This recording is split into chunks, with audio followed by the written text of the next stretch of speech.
돌파한다면 아마 장대 양봉이 나올 거고 그 장대 양봉을 보고 또 매수세가 붙을 수 있기 때문에 연쇄적으로 상승하는 그런 흐름으로 진행될 수 있지 않을까라고 생각을 하고 있습니다.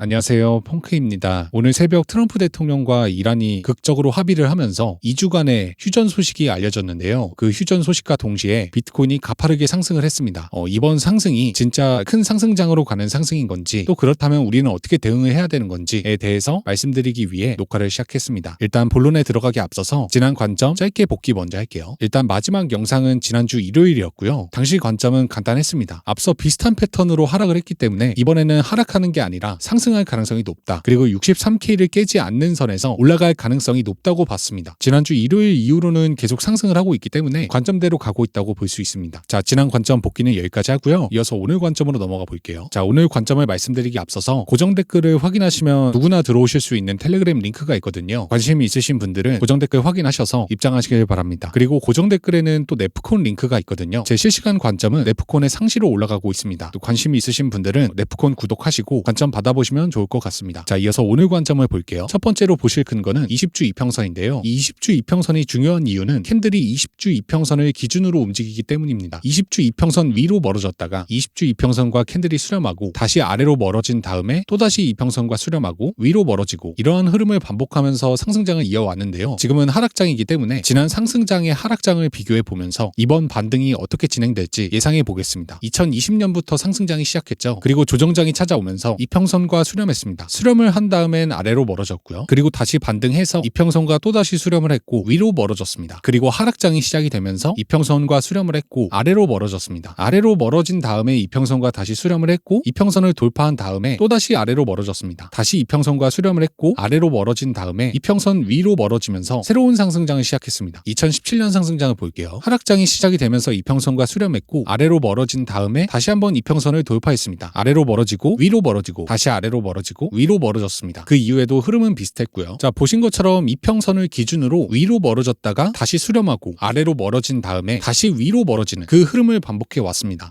하락장이 와도 이평선 밑에서 계속 하락하는 게 아니라 이평선과 수렴을 하거나 이평선을 돌파하는 그런 흐름을 보여주면서 하락장을 이어왔는데요. 앞선 1월 달에는 이평선에 닿지 못하고 하락했기 때문에 이번에는 최소한 수렴을 하거나 그 위로 돌파할 가능성이 높습니다. 만약에 이평선까지 수렴을 한다고 하면 적어도 80K까지 상승할 가능성이 높고, 이평선 위로 멀어진다고 했을 때 최소 100K까지 상승할 가능성이 높습니다. 자, 두 번째 근거로 추세선을 볼게요. 우리가 기술적 분석을 공부할 땐 보통 추세선을 먼저 배우는데요. 그 내용은 다음과 같습니다. 지지선에 닿을 때 롱을 치고 저항선에 닿을 때 숏을 친다. 하지만 실제 매매에서는 이 추세선은 그다지 믿을 만한, 그러니까 승률이 나오지 않는 근거 중 하나였습니다. 오히려 반대로 가는 케이스가 더 많았고요. 그 내용을 백테스팅 하면서 한번 이해를 시켜드리겠습니다. 126K에서 하락을 하면서 두 가지 포인트로 저항선이 만들어졌죠. 세 번째로 테스트했을 때 저항받고 하락하는 게 아니라 오히려 돌파를 한 다음에 다시 하락을 했습니다. 그리고 하락을 하면서 또 하나의 지지선이 만들어졌는데요. 세 번째 테스트에 반등을 하는 게 아니라 오히려 세 번째 테스트에 강하게 이탈을 하면서 또 수많은 스탑로스를 터뜨렸습니다. 비트코인이 1월에 또 반등을 할 땐 지지선을 두 번 테스트하면서 계속 반등세를 이어오다가 세 번째 테스트에 반등을 하는 게 아니라 더 크게 하락을 해버리는 그런 흐름으로 진행이 됐습니다. 또 하락하면서 만들어진 저항선도 네 번째 테스트엔 돌파했고요. 1월 말에 하락하면서 만들어진 저항선도 돌파했고, 그 하락하면서 만들어진 지지선도 네 번째 테스트에 이탈했습니다. 2월부터 이어진 지지선도 결국 네 번째 테스트에 이탈했고, 가장 근래에 만들어진 저항선도 네 번째 테스트에 돌파했습니다. 자, 보신 것처럼 지지선에서 롱을 치거나 저항선에서 숏을 치는 전략은 오히려 반대로 가는 케이스가 많았습니다. 그 말인즉슨 추세선이 있다면 그 추세선을 깰 가능성이 높다는 얘긴데요. 따라서 이 빨간색 저항선도 결국엔 돌파할 가능성이 높습니다. 이 저항선도 숏을 준비하시는 분들이 많으실 텐데 저는 이 저항선을 닿으면 돌파한다고 보고 있습니다. 돌파한다면 아마 장대 양봉이 나올 거고, 그 장대 양봉을 보고 또 매수세가 붙을 수 있기 때문에 연쇄적으로 상승하는 그런 흐름으로 진행될 수 있지 않을까라고 생각을 하고 있습니다. 자, 세 번째 근거로 패턴을 볼게요. 제가 이번에 상승할 거라고 관점을 냈던 그 주요 근거는 이 앞선 패턴과 너무 똑같이 흘러가고 있기 때문에 이번에는 반대로 상승할 가능성이 높다라고 했었는데요. 벌써 흐름이 다르게 움직이고 있습니다. 이 과거 차트를 보면 채널을 만들면서 우상향 하다가 그 채널을 이탈하면서 본격적으로 큰 폭으로 하락을 했습니다. 근데 현재는 이 채널을 이탈했지만 다시 장대 양봉으로 돌파하면서 채널 안으로 회귀를 했습니다. 벌써부터 계속해서 흐름이 달라지고 있기 때문에 이번에는 또 장대 양봉으로 하락을 하는 게 아니라 적어도 채널 상단을 돌파하는 그런 흐름으로 진행이 되지 않을까라고 생각을 하고 있습니다. 자, 오늘 관점의 결론을 말씀드릴게요. 지난 관점과 마찬가지로 비트코인은 중장기적으로 상승할 가능성이 높다고 보고 있습니다. 그 상승 관점이 폐기되는 구간은 이 70K인데요. 이 70K까지 오면 또 상승을 할 수 있는 그림이 그려지기 때문에 70K가 오면은 바로 손절을 치겠습니다. 더 쉽게 요약을 해볼게요. 비트코인은 상승할 가능성이 높지만 이 70K가 깨지면 상승 관점을 폐기하고 손절을 치겠습니다. 자, 고정 댓글엔 제 실시간 관점을 확인할 수 있는 네프콘이 있고 누구나 들어오실 수 있는 텔레그램이 있으니까 관심이 있으신 분들은 고정 댓글 확인하셔서 입장하시길 바랍니다. 제 영상이 도움되셨다면 구독, 댓글, 좋아요 부탁드릴게요.